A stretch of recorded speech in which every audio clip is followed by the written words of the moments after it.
నమస్తే అండి, నేను సీనియర్ జర్నలిస్ట్ శ్వేతారెడ్డి. కేపాల్ గారు మీరు ఏం మాట్లాడుతున్నారు అసలు? మీకు ఇష్టం వచ్చినట్టు వీడియోలు తీసుకుని నా గురించి ఏం ప్రచారం చేస్తున్నారు మీరు? నిన్న TV9 డిబేట్ లో నేను వేసిన క్వశ్చన్స్ కి మీకు సమాధానం చెప్పడం చేతకాక సబ్జెక్ట్ మొత్తం డీవియేట్ చేసి మీరు ఇప్పుడు బయటకు వచ్చేసి TV9 దగ్గర మీ పప్పులు ఉడకకుండా మీరు 10 మందిని గుంపేసుకొని మీ భజన బ్యాచ్ ని గుంపేసుకొని పర్సనల్ వీడియోస్ చేస్తారా? మీకే మొబైల్ ఉందా? మీరే వీడియోలు చేయగలుగుతారా? స్మార్ట్ ఫోన్ నాకే ఉంది, నేను కూడా మీ గురించి వీడియో చేయగలను. ఏమంటున్నారు మీరు? మాట అంటే జగన్మోహన్ రెడ్డి కోవట్, జగన్ ఏజెంట్, మీకు ఇష్టం వచ్చినట్టు మాట్లాడేస్తారా? మీరు చేసిన తప్పుల గురించి క్వశ్చన్ చేస్తే మిమ్మల్ని వ్యతిరేకించి మాట్లాడితే ఉగ్రవాదులు అంటారు, లేకపోతే టెర్రరిస్ట్ అంటారు, లేకపోతే దేశద్రోహం అంటారు, కాసేపు బాలకృష్ణ నిన్ను పంపించాడు అంటారు, కాసేపు చంద్రబాబు నాయుడు కోవట్ అంటారు, కాసేపు పవన్ కళ్యాణ్ కోవట్ అంటారు. ఏం మాట్లాడుతున్నారు? ఏమైనా ఉందా? బాగా ముదిరిపోయింది పిచ్చి ముదిరిపోయి నీలాంటి వాళ్ళని ఈ సమాజంలో ఉండనివ్వకుండా ఫస్ట్ ఎర్రగడ్డ హాస్పిటల్లో జాయిన్ చేయాలి. ఎందుకంటే సమాజానికి కీడ పురుగు లాంటోడివి నువ్వు. నీలాంటి పిచ్చోడిని సమాజంలో వదిలితే అందరినీ ఇంకో కొద్ది రోజులైతే నువ్వు అందరినీ కొరికేస్తావు. ఇదే అగ్రెసివ్నెస్, ఇదే నీకు ఈ పిచ్చి ముదిరిపోయి కావాలంటే చంద్రబాబు నాయుడు గారిని కొరికేస్తావు, జగన్మోహన్ రెడ్డి గారిని కొరికేస్తావు, పవన్ కళ్యాణ్ కూడా కొరికేస్తావు. వాడెవడో కోడికత్తి దాడి చేశాడు కదా, అట్లా నువ్వు దాడులు చేసేసి నువ్వు సమాజానికి నువ్వు చాలా డేంజరస్ ఫెలోవి. ఒక ఉగ్రవాది కన్నా నువ్వు చాలా డేంజరస్ ఫెలోవి. నిన్ను ఫస్ట్ తీసుకుపోయి ఎర్రగడ్డ హాస్పిటల్లో వేయకుండా నేను తెలంగాణ ప్రభుత్వానికి ఒకటే అభ్యర్థన చేస్తున్నా. సీఎం కేసీఆర్ గారికి నేను ఒకటే అభ్యర్థన చేస్తున్నా. సీఎం కేసీఆర్ గారికి from Telangana and CM Chandrababu Naidu గారికి ఫ్రమ్ ఏపీ. ఈ ఇద్దరు గౌరవ ముఖ్యమంత్రులకి నేను ఒకటే అభ్యర్థన చేస్తున్నా. అది సీనియర్ జర్నలిస్ట్. ఈ కేఏపాల్ అనే జీవి ఎవరైతే ఉందో అది దాన్ని ఫస్ట్ ఎర్రగడ్డ హాస్పిటల్ కి తరలించాల్సిందిగా కోరుకుంటున్నా. లేకపోతే ఆ జీవి ఏం మాట్లాడుతుందో సివిక్ సెన్స్ మర్చిపోయి, హ్యూమన్ సెన్స్ మర్చిపోయి, ఒక మహిళా సీనియర్ జర్నలిస్ట్ అయిన నా గురించి ఏం మాట్లాడుతుందో ఒకసారి చూడండి.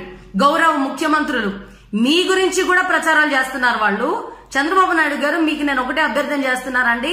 చంద్రబాబు నాయుడు నా బ్లెస్సింగ్స్ తీసుకున్నాడు, చంద్రబాబు నాయుడు ద్రోహం చేశాడు, చంద్రబాబు నాయుడు నీ అంతు చూస్తా, చంద్రబాబు నాయుడు లక్షల కోట్లు దోచుకున్నాడు, ఇట్లా మాట్లాడుతున్నారు. ఒక్కసారి ఈ పిచ్చి కుక్కని ఫస్ట్ ఎర్రగడ్డ హాస్పిటల్ కి తరలించాల్సిందిగా కోరుతున్నాను.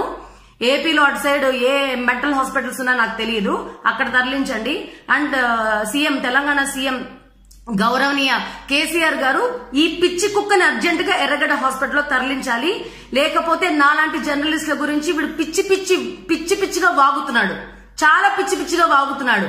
ఏం వాగుతున్నావు కేపాల్? నువ్వు ఏం వాగుతున్నావు? నువ్వు నాకు క్యారెక్టర్ అసాసినేషన్ చేస్తావా? నువ్వు ప్రూవ్ చేస్తావా? నీకు దమ్ము ఉంటే ప్రూవ్ చేస్తావా? నువ్వు నీలా నేను 128 దేశాలు, 148 దేశాలు, 6 దేశాల మధ్య యుద్ధాలు ఆపడాలు ఈ తొక్కలో నేనేం చేయలేదు. కానీ నేను ఏపీ తెలంగాణలో ఉన్న ఆడపిల్లని, ఒక పౌరుషం ఉన్న ఆడపిల్లని, రాయలసీమ బిడ్డని నేను. నీకు దమ్ము ఉంటే నాతో పెట్టుకో, నీకు దమ్ము ఉంటే నేను అడిగే క్వశ్చన్ కి సమాధానం చెప్పు. సిగ్గులేదా నీకు? ఆడపిల్ల క్యారెక్టర్ అసాసినేషన్ చేస్తావా? జగన్ పంపించాడు, శ్వేతారెడ్డి వేషంలో జగన్ వచ్చాడు, శ్వేతారెడ్డి వేషంలో బాలకృష్ణ వచ్చాడు, శ్వేతారెడ్డి వేషంలో పవన్ కళ్యాణ్ వచ్చాడు, శ్వేతారెడ్డి వేషంలో చంద్రబాబు నాయుడు వస్తాడని మాట్లాడతావా నువ్వు? నీతో ఫోటో దిగాల? నీ చింపాంజీ ఫేస్ చూసుకో అద్దం పెట్టుకొని. నీ చింపాంజీ ఫేస్ ఒకసారి అద్దం పెట్టుకుని చూసుకో. నీ చింపాంజీ ఫేస్ తో సెల్ఫీ తీసుకోవడానికి నాలాంటి రెస్పెక్టబుల్ జర్నలిస్ట్ వస్తుందని ఊహించద్దు. నువ్వు చెప్తే నమ్మడానికి జనాలేం పిచ్చోళ్లు కాదు. హీ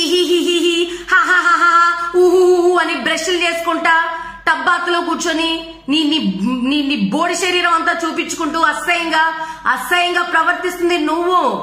సివిక్ సెన్స్ మర్చిపోయి ప్రవర్తిస్తుంది నువ్వు. నీకు టైం లేదా? నీకు టైం లేక జనాలతో ఫేస్బుక్ తో ఉంటావా? ఎంత టైం లేదా నీకు? సిగ్గుండాలి నీకు. అమీర్పేటలో ఫ్యామిలీని పెట్టి అమెరికా నుంచి వచ్చానని బిల్డప్ ఇస్తావా? అమీర్పేట నుంచి వచ్చి నువ్వు డొక్కు కారుల్లో వచ్చి నీకు పెట్రోల్ వేయించుకోవడానికి కూడా డబ్బులు లేదు నీకు కేపాల్. అమీర్పేట నుంచి వచ్చి నువ్వు పార్క్ హైత్ హోటల్లో దిగాను, 5 స్టార్ హోటల్లో దిగాను బిల్డప్ ఇస్తావా? నీ మొహానికి మార్చుకోవడానికి బట్టలు లేవు, బట్టలు కొనుక్కోవడానికి డబ్బులు లేవు. నువ్వు నీ గ్యాంగ్ దగ్గర డబ్బులు లేక అడుక్కు తినే కార్యక్రమంలో భాగంగా కార్పొరేట్ బెగ్గింగ్ చేస్తున్నారా?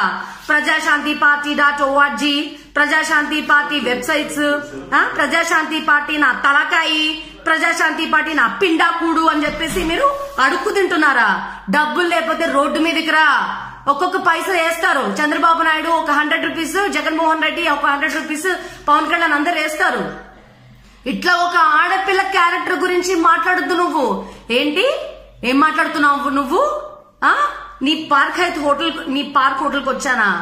నువ్వు మర్చిపోయావేమో ఫస్ట్ ప్రెస్ మీట్ జరిగినప్పుడు సిస్టర్ శ్వేతారెడ్డి గారు my would be daughter in law జ్యోతితో కలిసి మీరు ప్లీజ్ కొంచెం పోలీస్ కమిషనర్ ఆఫీస్ కి వెళ్ళండి, ప్లీజ్ కంప్లైంట్ చేయండి అని నువ్వు ఊపుకుంటూ వెళ్ళిపోయావు కదా.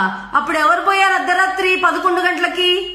జయకుమార్ గారు, మీ would be daughter in law Jyothi, నాతో పాటు వచ్చిన 4 జర్నలిస్టులు, ఉస్మానియా యూనివర్సిటీ బిడ్డలు, మేమంతా కలిసి పోయి అక్కడ పోలీస్ కి కంప్లైంట్ చేస్తే నువ్వు హ్యాపీగా ఎక్కడికి జంప్ అయ్యావు? కేపాల్, నువ్వు ఎక్కడికి జంప్ అయ్యావు అంటే అర్ధరాత్రి అపరాత్రి పోలీస్ స్టేషన్ కి వెళ్లి నీ మీద సోషల్ మీడియా ట్రోలింగ్ చేస్తున్నారు, సైబర్ కేసు తీసుకోండి, సైబర్ కేసు ఫైల్ చేస్తామని చెప్పేసి పోలీస్ కమిషనర్ ని ఒక మహిళా జర్నలిస్ట్ అయిన నన్ను పంపిస్తావు నువ్వు. ఇప్పుడు ఏం మాట్లాడుతున్నావు? హోటల్ కి రావడానికి ప్రయత్నించాను. How dare you scoundrel to talk about my character? What are thinking about you? నీకే వచ్చా board English? I have done my B pharmacy. My qualification is B pharmacy. I have done my B pharmacy from JNTU.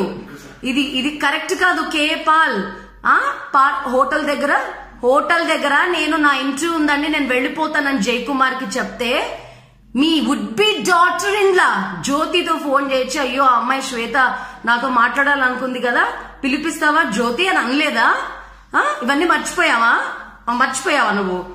Police commissioner office దగ్గర అమ్మ మీరంతా ఉండాలి, ప్రజాశాంతి పార్టీలో మీరు ముందుకు తీసుకెళ్తున్నారు, నా సైనికులు, నా కోసం పనిచేస్తున్న వ్యక్తులు, నాకు సహాయకారులు అని చెప్పేసి మీరంతా రావాలని చెప్పి జయకుమార్ ద్వారా నాకు ఫోన్ చేయించలేదా? అంటే పోలీస్ కమిషనర్ ఆఫీస్ దగ్గర గుంపులు కావాలి, మీడియాలో కనిపించడానికి నీకు సైన్యం కావాలా? నేనే పిచ్చి కుక్కనా నీ వెనకలు తిరగడానికి? నా పనులు నా ఇంటర్వ్యూలు పక్కన పెట్టి నీ బోర్డ్ ఇంటర్వ్యూ, నేను చేసిన ఇంటర్వ్యూస్ లో బెస్ట్ పొలిటీషియన్స్ ఉన్నారు, ఆల్రెడీ ఎమ్మెల్యేలుగా ఎంపీలుగా వాళ్ళ కాన్స్టిట్యూయన్స్ లో బుల్లెట్ స్పీడ్ తో పనులు చేస్తున్న వ్యక్తులు ఉన్నారు, సమాజ సేవకులు ఉన్నారు, సోషల్ యాక్టివిస్టులు ఉన్నారు, అడ్వకేట్స్ ఉన్నారు, డాక్టర్స్ ఉన్నారు. నువ్వేం ప్రూవ్ చేసుకున్నావు? సమాజానికి ఏం చేసావు నువ్వు? ఎంతసేపు కోట్లు బిలియన్లు ట్రిలియన్లు అని మాట్లాడతావు. నీ గురించి ఎవరు మాట్లాడాలి? నీ తొక్కలో బోడి బ్యాచ్, నీ తొట్టి గ్యాంగ్ అని చుట్టుపక్కల వేసుకొని వాళ్ళు కూడా మతి భ్రమించిన వాళ్లే, వాళ్ళు కూడా సగం ఆలోచించేవాళ్లే. నీ దగ్గర భజన బ్యాచ్ లో కూర్చున్న వాళ్ళు ఒక్కళ్ళు కూడా తెలివైన వాళ్ళు లేరు. కనీసం వాళ్ళకి బేసిక్ సెన్స్ కూడా లేదనుకుంటా. నువ్వు పిచ్చోడివి, నీ చుట్టూ కూర్చోవాడు ఇంకా పిచ్చోళ్ళు. మీ వుడ్ బి డాటర్ జ్యోతి, నా క్యారెక్టర్ గురించి మాట్లాడావంటే, నేను నోరు తెరిచానంటే నువ్వు తలెక్కడ పెట్టుకుంటావు తెలియదు చెప్తున్నాను కేపాల్. నేను నోరు తెరిచానంటే నువ్వు తలెక్కడ పెట్టుకుంటావు తెలియదు. ఏం మాట్లాడుతున్నావు నువ్వు? మద్దెల చెరువు సూరి గర్ల్ ఫ్రెండ్ అని మాట్లాడుతున్నావా? నీకేం ఎవిడెన్స్ ఉంది నీ దగ్గర? తీసుకురా, ఐఎమ్ రెడీ. ఎంత దాకైనా పోతాను నేను, ఐఎమ్ రెడీ. నా క్యారెక్టర్ గురించి తప్పు చేయకుంటే, తప్పు చేయని వాళ్ళు ఎవరు కూడా నిన్ను క్షమించరు. నేను అదే కోవకి చెందిన దాన్ని. నా క్యారెక్టర్ నుంచి నువ్వు ఎందుకు అసాసినేట్ చేశావు? మద్దెల చెరువు సూరి కేసు క్లియర్ అయిపోయింది. A1, A2, A3, A4, A5, A1 కి శిక్ష వేశారు. అది కూడా Bhanu Kiran. A2, A3, A4, A5 ని వాళ్ళను కూడా నిర్దోషులుగా తేల్చింది కోర్టు. శ్వేతారెడ్డిని ఇరికిస్తావా నువ్వు? మర్డరరా, క్రిమినలా? నువ్వు ప్రజల్ని దోచుకోవడానికి వచ్చిన దొంగ.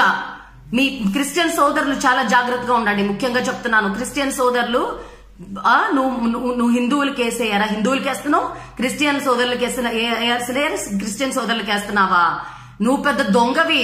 అసలు నీ దగ్గర కోట్లు ఉన్నప్పుడు నువ్వు 10 రూపాయలు ఎందుకు కలెక్ట్ చేస్తున్నావు? 10 రూపాయలు, 100 రూపాయలు. నువ్వేం మాట్లాడుతున్నావు? టీవీ 9 లో రజనీకాంత్ గారితో ఏం మాట్లాడుతున్నావు? ఆ అమ్మాయికి చెప్పాను నేను 10,000 మందితో సభ్యత్వం చేయించమని. ఇట్లా నేను అమ్మాయితో పాటు 3,000 మందా? పార్లమెంట్ కాన్స్టిట్యుయెన్సీస్ 42, ఇప్పుడు అసెంబ్లీ కాన్స్టిట్యుయెన్సీస్ నువ్వు చెప్పిన ప్రకారం 175 ప్లస్ 42 217. ఒక్కొక్క లక్ష 3,000 మంది, ఒక్కొక్క లక్ష అంటే 30 కోట్లు. అంటే 30 కోట్లు సంపాదిస్తున్నావు నువ్వు టికెట్లు అమ్ముకుంటూ.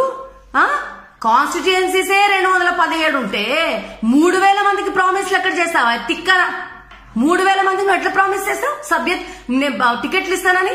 3,000 కాన్స్టిట్యుయెన్సీస్ ఉన్నాయా? నువ్వు చెప్పే పిచ్చి లెక్కలని నువ్వు పిచ్చి లెక్కలని చెప్పేసి జనాలకు అర్థం కావా? నువ్వు పిచ్చి లెక్కలు చెప్తే జనాలు కూడా పిచ్చోళ్ళని నమ్మడానికి. నా క్రిమినల్ అన్నావు, నువ్వు మాట వెనక్కి తీసుకో. And what basis you are calling me as a criminal? సమాజంలో రెస్పెక్టబుల్ జర్నలిస్ట్ గా నేను 15 సంవత్సరాలుగా పనిచేస్తున్నా. అందరికీ తెలుసు నేను ఎంత సిన్సియర్ జర్నలిస్టో. నీలాగా డబ్బులు అడుకోవట్లే, నీలాగా కార్పొరేట్ బెగ్గింగ్ నేను చేయట్లే. ప్రజాశాంతిపార్టీ.org వెబ్సైట్ లో ద్వారా మీరు డబ్బులేయండి, నా అకౌంట్స్ ఇవి అని చెప్పేసి నీలాగా కార్పొరేట్ బెగ్గింగ్ నేను చేయట్లే. మద్దల చెరువు సూరి గర్ల్ ఫ్రెండ్ అని ఎందుకన్నావు నువ్వు? నీ దగ్గర ఏం ప్రూఫ్లు ఉన్నాయి? జగన్ కోర్ట్ నువ్వు ఎట్లన్నావు? జగన్ ఏజెంట్ అని నువ్వు ఎట్లన్నావు? ఇవన్నీ కూడా కరెక్ట్ కాదు కేపాల్, నాకు అదంతా కాదు. చేసుకున్నా వీడి దగ్గర సందీప్ ఇక్కడ కాదు ప్లేస్, నేను చెప్పానంటే ఇక్కడే చేయాలి.